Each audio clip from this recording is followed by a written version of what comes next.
Welcome to this video class. We are going to be working on balance today. This is an at-home class for anybody who has done one of my balance classes in person, or maybe you are thinking of doing a class, or maybe you just want to do classes at home.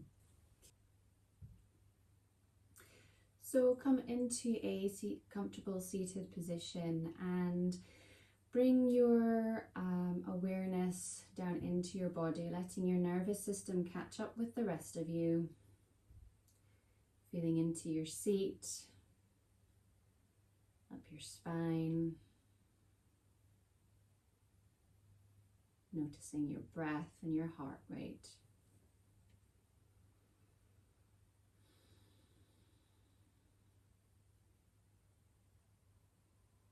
You can incorporate a sankalpa here, an intention, feeling it into your body with every fiber of your being now. It can be anything that comes to mind. You might be working with one over a long period of time.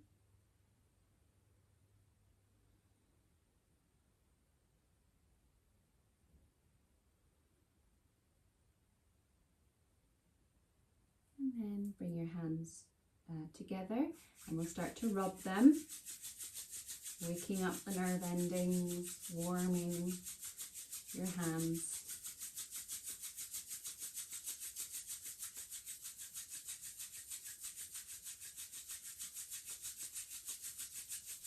And place your hands over your eyes, fingertips crossing on the forehead. You may want to open your eyes if they're not already open. Looking into the darkness, look through the darkness, as if you're looking through your hands. Remember to breathe, remember to notice the breath. And then drawing the hands down the face, the neck, the shoulders, the body, the legs down to the floor. Hands, fingers nice and wide. Really feeling into the floor here. Take a really deep breath in through the nose and out through the mouth.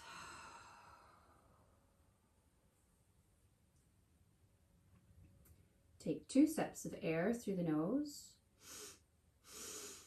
and out through the mouth. And again.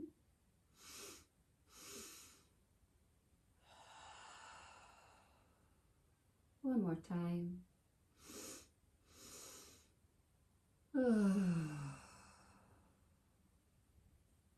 Let's start with some cat-cows. So as you breathe in, the chest is coming forward and the tailbone is coming out to the back. So we're creating the curve in this direction if I turn to the side. So the stomach is being pushed out, the chest is being pushed out. And then as you breathe out, you're reversing that and creating the curve in the other direction with your spine, looking down at your belly button. And then you're breathing in and out. Keep going at your own pace. It can be as fast or as slow as you like. Some people really go for it. If that's what you need, go for it. Or if you want slower,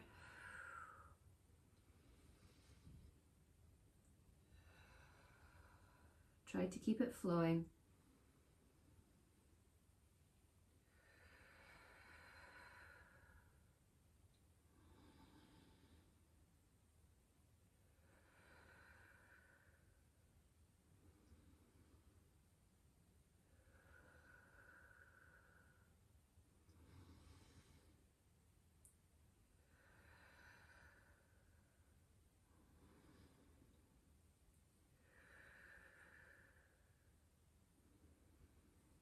Trying to never pause anywhere, but keep a feeling of perpetual movement. You can experiment here by even bringing in maybe some side to sides, maybe staying in a concave, one concave, and then experimenting with your side to side, shifting the shoulders up and down, side to side. Just always keeping that fluidity. You may want to bring in some circles.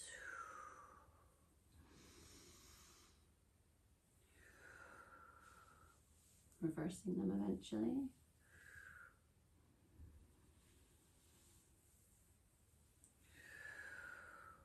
Okay, and then coming back to center. Take a deep breath in as you raise your hands towards the sky. And then as you breathe out, you're going to twist to your right and bring the hands down. Breathe in, you're coming back to center, hands up. Breathe out as you twist around to the other side, hands come down. Breathe in, back to center. And breathe out to the side. And you keep going up and down. Again, as quickly or as slowly as you like. There's no prescribed number for doing these. You're just awakening the body, awakening the spine. You may want to think about your hand movement as well as you do this. Think of flowing. Bring some grace into it. Pretend you're on a stage doing Swan Lake.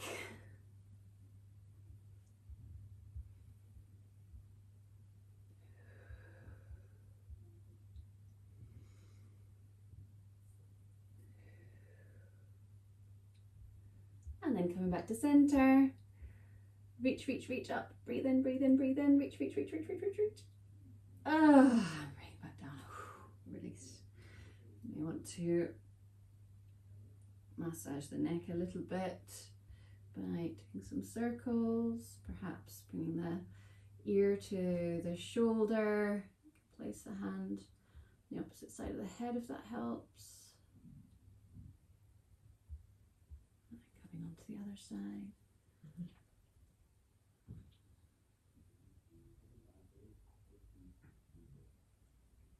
There we go. Fantastic. Okay, come down onto your back now.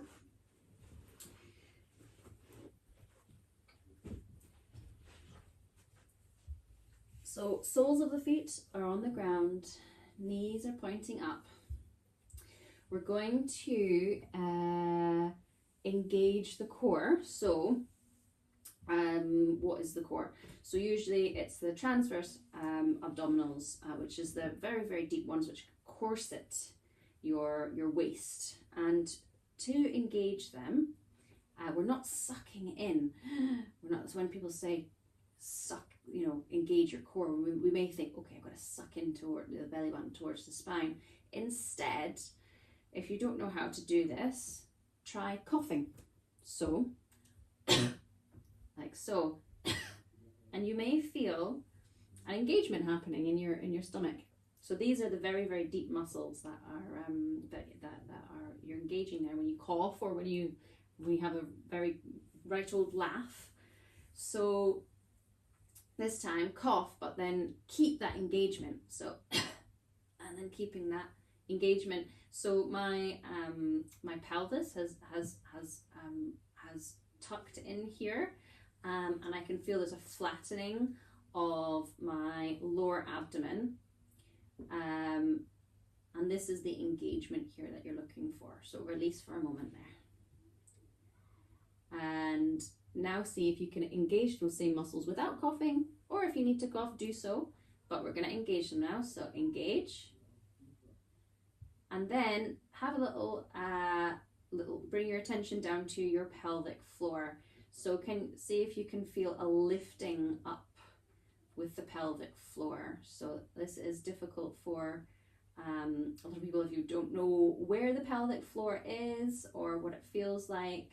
So it's the muscles that you use to go to the toilet a lot of the time. So the muscles in your around your sex organs, we're looking to lift that up.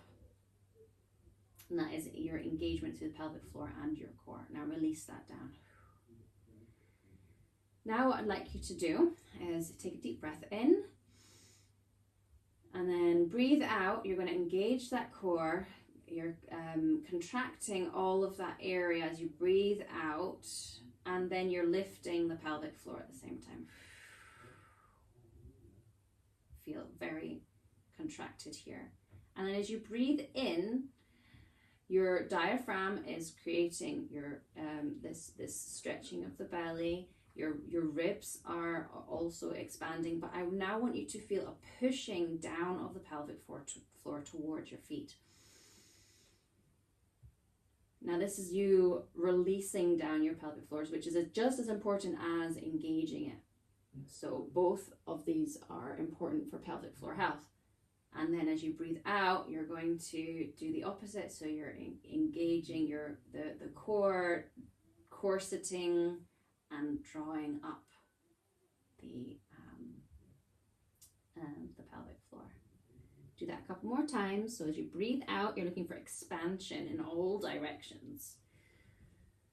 And then as you breathe out, you're looking for contraction. Breathing in and breathing out. Now we're going to do a bridge. So breathe in, expansion.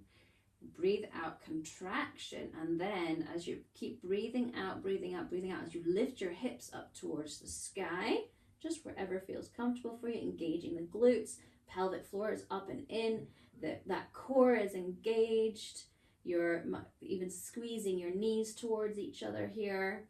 Once you get to the bottom of your breath, breathe in, so you're expanding. Pelvic floor is going down, expanding through the stomach and chest. And then as you breathe out, engaging, contracting, and then you're coming back down again.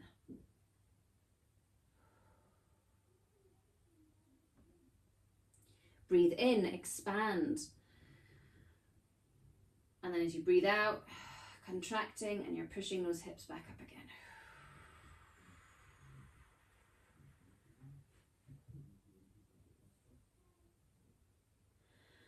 Breathe in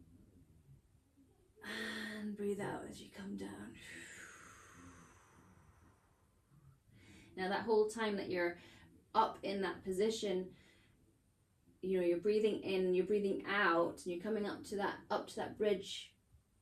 At the top of the bridge, you're breathing in again, so you are letting the pelvic floor release, and you're letting your stomach expand here. Your engagement you probably still feel in your thighs and your glutes, and then coming back down again. Good. Now give yourself a wee cuddle here with your legs, maybe rock side to side. And you can go over onto one side and come up, or you can do a little rock and roll.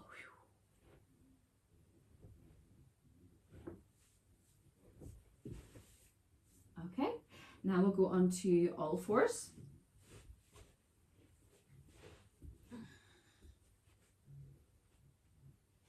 So here we are on all fours. So we're just checking in with ourselves, so using that hand to feel if we are in alignment, so knee underneath hips, our wrist is underneath the shoulder, keeping a soft bend in your elbow, and then thinking about your spine, maybe even running a hand along to make sure that we are not any which way, we're nice and neutral. And then using that engagement that we've just worked on, we're going to extend the left leg out behind us and then lift it till it's about hip height. Really engage that foot now, so it's going to be, the sole of your foot should be facing the wall behind you. And then grinding down into the left hand, watching what happens with your hips here and your shoulders. Reach that right hand in front of you. And then come down. And then we'll try that on the other side. So reaching that leg out behind you and then lifting it. Keeping that foot engaged. Thinking about the hips, making sure that they're not turned out too much or dipping. Strong through the core. Lift that hand, the opposite hand out in front of you. See if you can get it parallel to your ear. And then release down. Now we'll try that. Try both the hand and the leg at the same time. So reaching up. And then knee to elbow crunch. Up. Knee to elbow. One more time. Up. Knee to elbow. And then come down. On the other side. Up. Knee to elbow. Up. Knee to elbow. Up. Knee to elbow. And come down. Come down into child's pose if that feels comfortable for you. Perhaps rolling your wrists a little bit.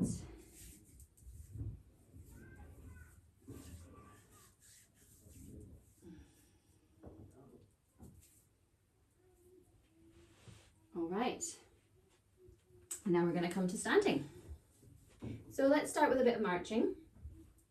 So we're wanting opposite leg and arm to be in synchronization here. So we're doing a proper soldier's march.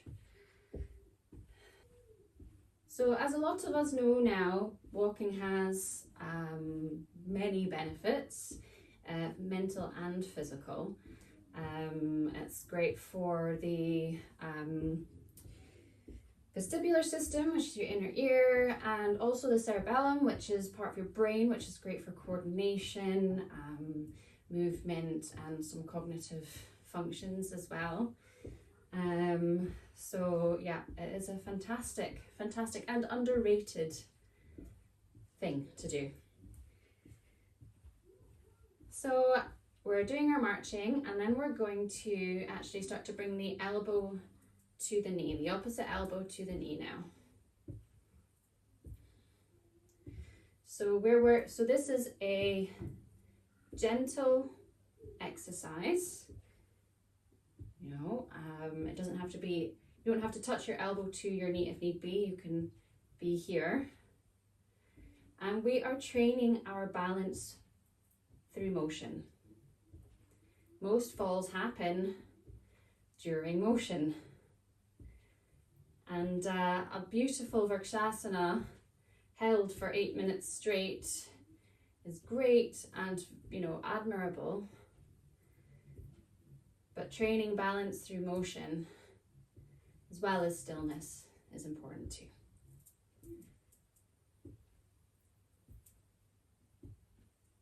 And come to a rest. Give yourself a little shake off. Okay, so the class that I did for balance, the one that this video is a result of, we used tennis balls. Now, being the great mind that I am, I left all of my tennis balls at the hall that I do the class in, so I'm going to be using a block today.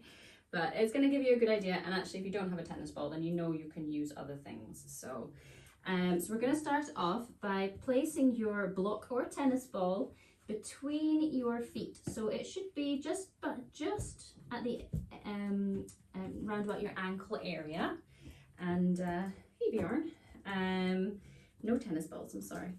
And it should be yeah, just round about the ankle area. Going over here.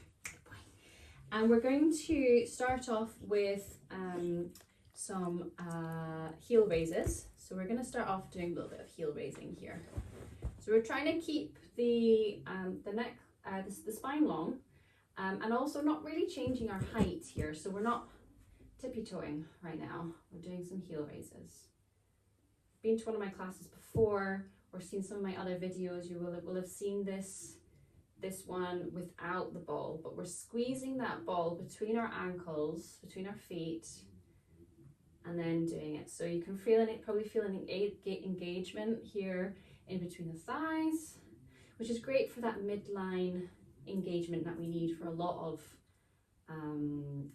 the balancing postures in yoga and in life. And it's working on that ankle strength as well. Okay, once you've done that a couple times, we're going to do our heel raise, but then you're going to lengthen yourself up. So that's when we're coming onto our tippy toes, and then releasing down. So you're bending the knees, heel raise, finding length by straightening the legs, and then bringing it back down again. Keep going at your own pace.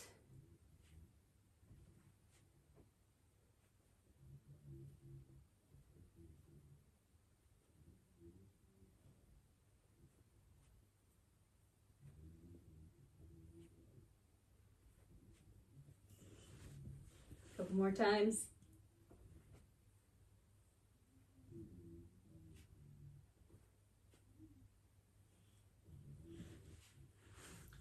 And relax. There you go. So that is our first.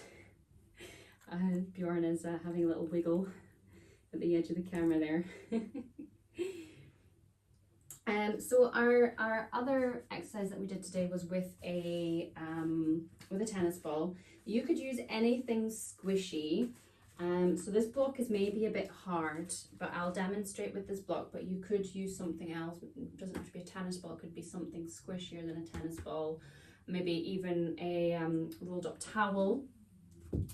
So you place the ball or whatever it is that you have underneath the ball of your foot, and then you're going to press your foot down. So we're not leaning into this motion here. We want to keep our body fairly stable, and it is just, this is going to be happening, or not so much if it's a very firm block or tennis ball that you have. So, and you're training the muscles on the top of your foot here.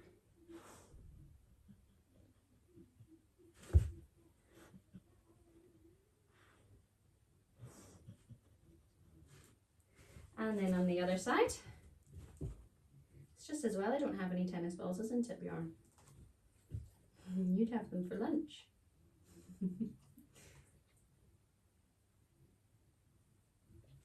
Lie down. Lie down. Lie down. Good boy.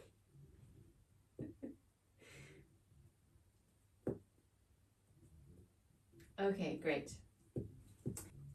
So, and then the third thing that I had at the class was rolling the ball underneath the foot for a little bit of self-massage. Now, I can't really do that with a block, but you could do it with any sort of ball, or perhaps something that is cylindrical might work as well.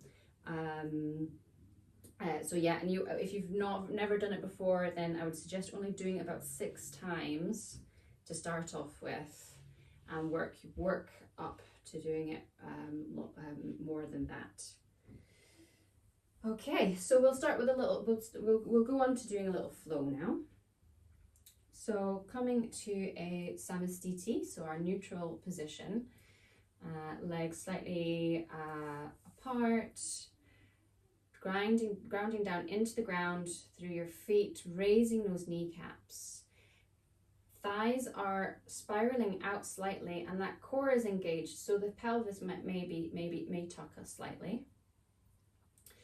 You're lifting that chest, feeling a lengthening through the back of the head. Hands are out to the side, and then tuck that chin just slightly.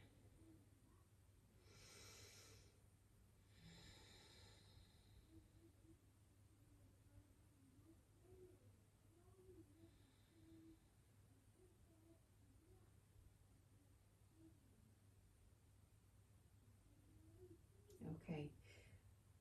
Bring the weight onto the left foot and kickstand your right foot against your left leg. Let's think about your alignment here. So we're bringing the pelvis is being tucked, the hips are square, thigh is rotating outwards as much as possible, and then length through the rest of your body. And then if you want a bit more of a challenge, you can draw your foot up the shin.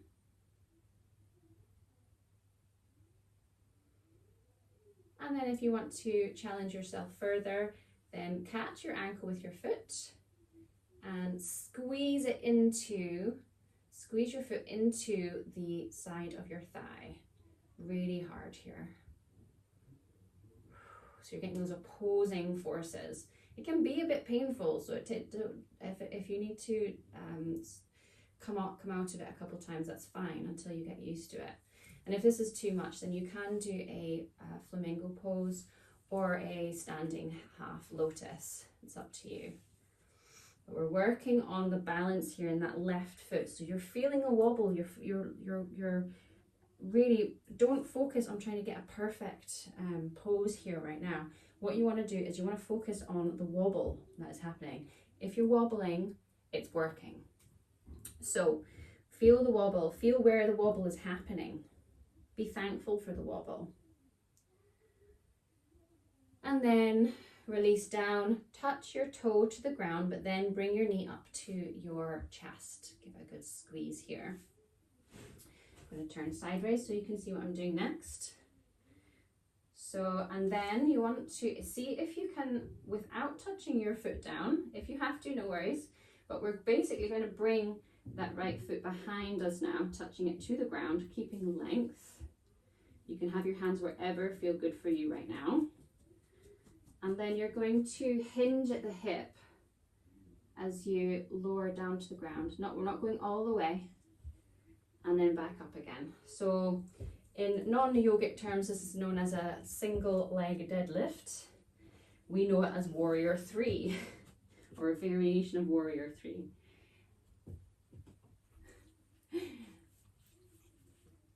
And you're going to toe touch, so you're going to touch that toe to the ground for 3 times.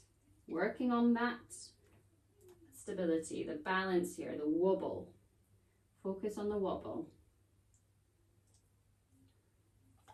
And then you're going to bring that same foot in front of you.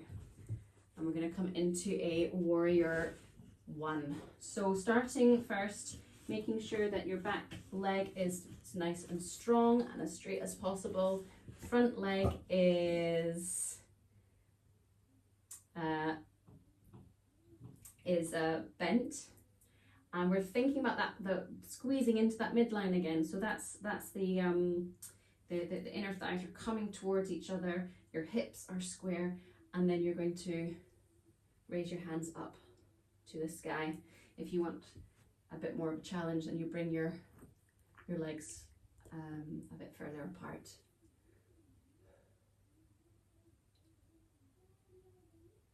And then you're going to place that right elbow on the right knee and reach up that left arm. Look in, like over your armpit. Side angle pose.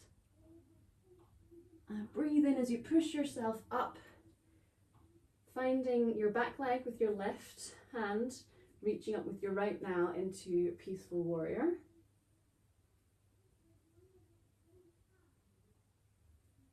And then finding our Warrior 3. Now I'm turn around so I've not got my back to you. So your hips are now coming, instead of being in Warrior 1, they are towards the front of your mat. Now they're to the side of your mat. And you can see how deep you want to go. Look over your front hand.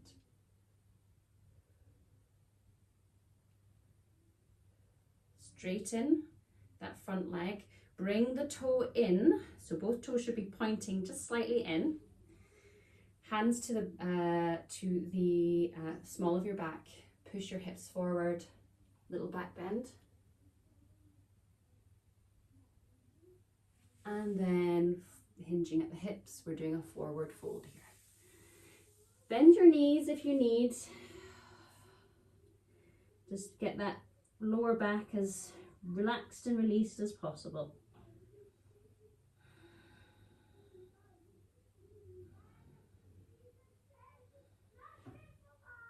Breathe in, look up. Breathe out, come back down again. Really squeezing in again, squeezing in, engaging that core, sucking the stomach in as much as possible to bring in some space for you to move into. And then bring your hands to your waist, look up, and slowly come out of that. Now you're going to point your opposite toe towards what was the back end of your mat, is now in the front. And you're going to come into your warrior 2.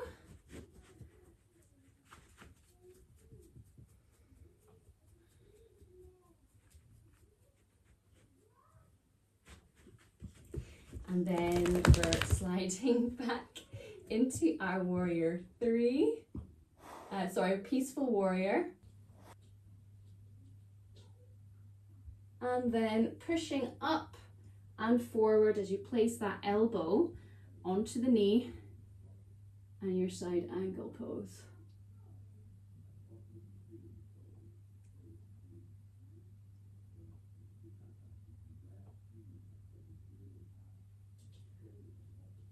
Pushing up once again, you may want to bring in that back leg a little bit as you twist your hips towards the front of your mat.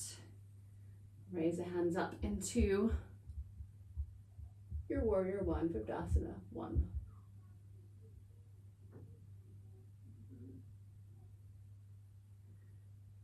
Okay.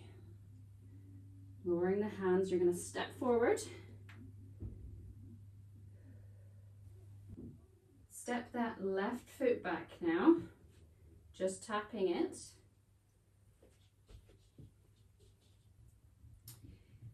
Onto the ground, and then you're going to be doing your Virabhadrasana 3 here.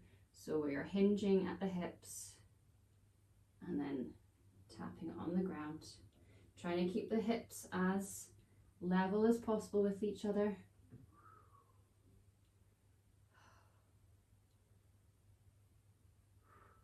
This is the 3rd time that I've done this routine today, so I'm feeling a bit fatigued. There we go, and then bring that knee up to the chest.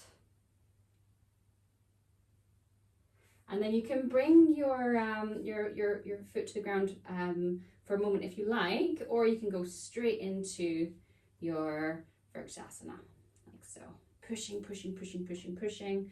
Or you might want to be down here, or you may want to do a flamingo. Ooh. There we go, feel the wobble, thank the wobble. Hold it, hold it, hold it, feel the wobble.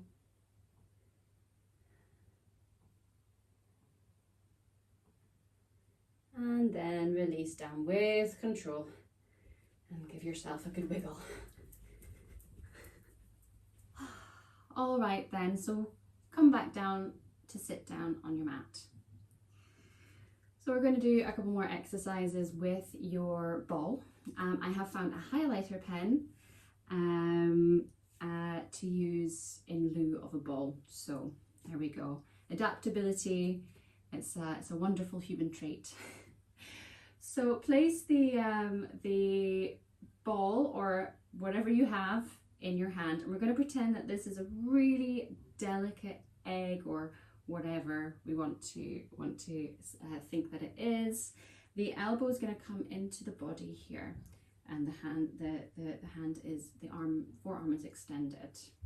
Think about your position here. If you feel like your shoulders up here, bringing it down, thinking sitting tall, and then when you're ready, we're going to start to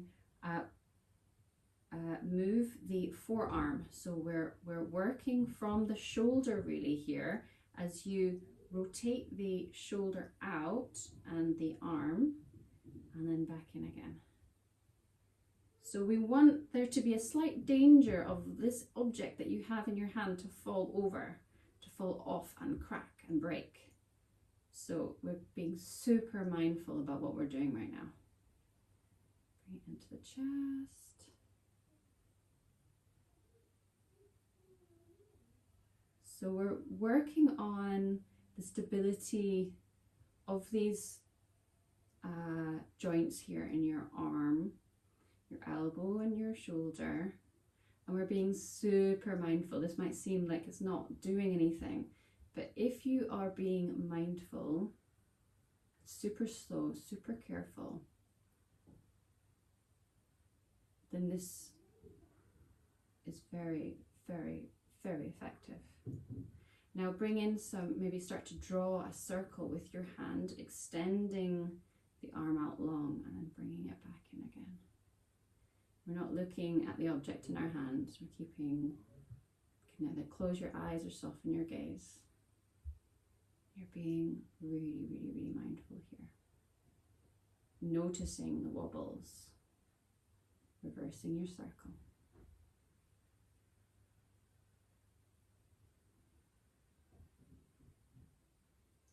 And then we can extend the hand up towards the sky and back down again, noticing the wobbles.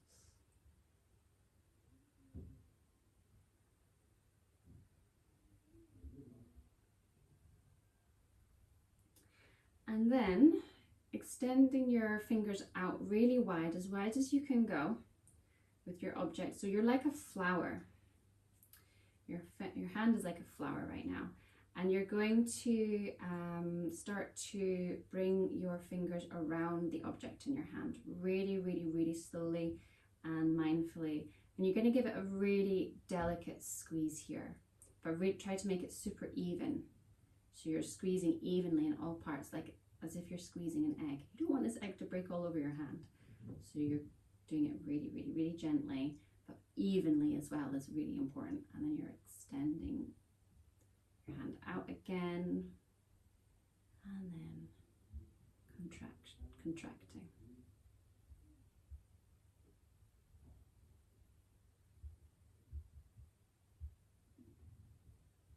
So you can do these exercises for as long as it feels good for you, and then doing it on the other side. So you're thinking it's this outward rotation, the shoulder, and then inward.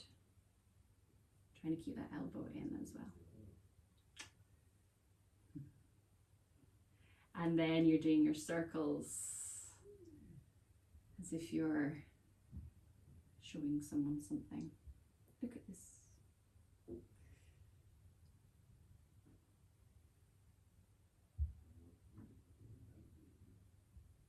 Doing your best car model impression. And then raising up towards the sky. A few times like that. Being super gentle, mindful. And then you're doing your flower with your hand. So this hand one is really good for strengthening those hand muscles. You have so many little bones in your in your hands, and your wrists, and yeah, so strengthening the areas around this is super important. And this can really help with things like downward dog, where you are really planting your hands into the ground, and you need that stability. So that's really good for that sort of thing. Okay, and so that is the class on stability that I did recently. With your tennis ball, or ball, any ball that you may have, or anything, a hacky sack or whatever, as I said before, stability in motion is really, really important. So practicing it is going to really steady you for a long time. So using your ball, you know, throw it, you know, or whatever it is that you have, you know, getting moving, getting up, and you know, or you know, throwing and catching a ball and catching a ball is a great way of improving your stability and lessening your chances of a fall if that is something which worries you. So yeah, get fun with it and have fun, and yeah, get moving basically at the end of the day. So I hope you have a wonderful rest of your day, and I'll see you soon. Thank you.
Please now lie down either on your back, your side, or your front and complete your Shavasana.